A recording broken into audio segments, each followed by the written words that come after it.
जंगल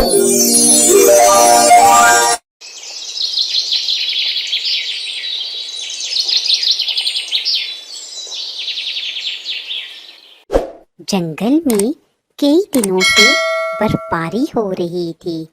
Tony चिड़िया अपने घर में परेशान और उदास बैठी थी, क्योंकि उसकी समझ में नहीं आ रहा था कि किस तरह अपने लिए खाने का सामान इकट्ठा करे, क्योंकि इस दफ़ा बर्फबारी का मौसम जल्दी शुरू हो गया था और टोनी चिड़िया ने जितना भी राशन इकट्ठा किया था वो सब का सब ख़त्म हो चुका था। टोनी चिड़िया ये सोच ही रही थी कि इतने में दरवाजे पर दस्तक हुई। ठक ठक ठक। टोनी चिड़िया ने जल्दी से दरवाज़ा खोला तो कालू कौवे को अपने सामने देखकर वो बहुत खुश हुई और उसे अपने साथ घर के अंदर ले आई। कालू कौवा घर के अंदर आकर बोला, चिड़िया बहन, मेरा भूख से बुरा हाल है। मैंने कल रात से कुछ नहीं खाया।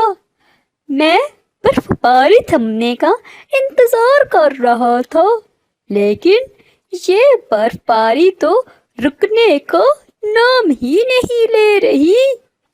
टोनी चिड़िया ने जब कौवे की बात सुनी तो बोली, हाँ कौवे भाई, मैं भी बहुत परेशान हूँ। मेरा राशन भी खत्म हो चुका है, लेकिन मैं भी तुम्हारी तरह मजबूर हूँ, क्योंकि अगर हम इतनी सर्दी में बाहर निकलेंगे तो हम मर भी सकते हैं। टोनी चिड़िया की बात सुनकर कालू कौवा जल्दी से बोला, चिड़िया बहन, तुम्हारी बात बिल्कुल ठीक है, लेकिन हम भूखे कितने दिन जिंदा रह सकते हैं? टोनी चिड़िया बोली, कौवे भैया, मुझे तो बहुत सर्दी लगती है और ऐसे मौसम में तो मैं बाहर जाने का सोच भी नहीं सकती। बाहर बर्फ में मरने से बेहतर है कि मैं घर पर रहकर ही मर जाऊं। टोनी चिड़िया की बात सुनकर कालू कौवा बोला, अगर दोनों सूरतों में तुम्हें मौत दिखाई दे रही है तो बेहतर है कि हम हिम्मत ना हारें और अपने लिए एक कोशिश जरूर करें। कालू कौवे की बात सुनकर टोनी चिड़िया भी सहमत हो गई और फिर वो दोनों पक्षी बाहर निकल आए और बर्फबारी में उड़ने लगे। अचानक बर्फबारी तेज हो गई और उन दोनों पक्षियों से उड़ना मुश्किल हो गया, लेकिन उन दोनों ने हिम्मत न हारी और उड़ते रहे। उड़ते उड़ते वो काफ़ी दूर निकल गए। आहिस्ता आहिस्ता वो दोनों थकने लगे थे। उनकी हिम्मत जवाब दे रही थी। आखिरकार दोनों थक हार कर एक जगह बैठ गए। टोनी चिड़िया बोली, कौवे भैया, मेरी हिम्मत जवाब दे चुकी है और भूख और सर्दी की वजह से मेरा बुरा हाल है। मेरे ख्याल में अब भी वक्त है, हम वापस अपने अपने घरों को चलते हैं और सब कुछ वक्त पर छोड़ देते हैं, फिर जो होगी वो देखी जाएगी। चिड़िया की बात सुनकर कालू कौवा बोला, हाँ चिड़िया बहन, सर्दी की वजह से मेरा भी बुरा हाल है, लेकिन वापस जाना भी तो मुमकिन नहीं, क्योंकि हम दोनों बहुत दूर निकल आए हैं और हमें अपने लिए ये आखिरी कोशिश ضرور کرنی چاہیے۔ کالو کوے کی بات سن کر ٹونی چڑیا پریشان ہو گئی۔ اتنے میں کالو کوا پھر سے آگے کی جانب اڑ گیا۔ ٹونی چڑیا بھی مجبوراً اس کے پیچھے چل پڑی۔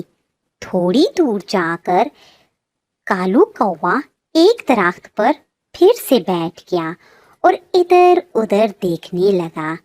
ٹونی چڑیا بولی، کوے بھیا، ادھر ادھر کیوں دیکھ رہے ہو اور یہاں کیوں بیٹھے ہو؟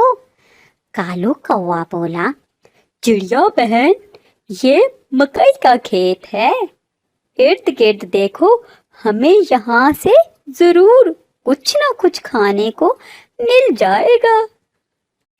اتنے میں ٹونی چڑیا کی نظر ایک سنہری چیز پر پڑی تو وہ خوشی سے بولی، کوے بھیا، جلدی سے میرے پیچھے چلیے۔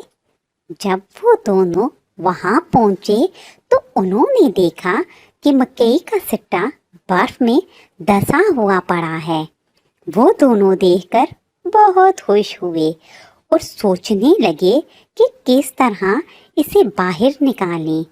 آخر کار کالو کوا بولا، آؤ چڑیا بہن، مل کر زور لگاتے ہیں اور اسے باہر نکالتے ہیں۔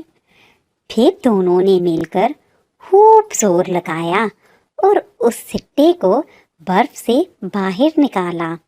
مکئی کا سٹا جب باہر آیا تو اس کو دیکھ کر وہ دونوں بہت خوش ہوئے۔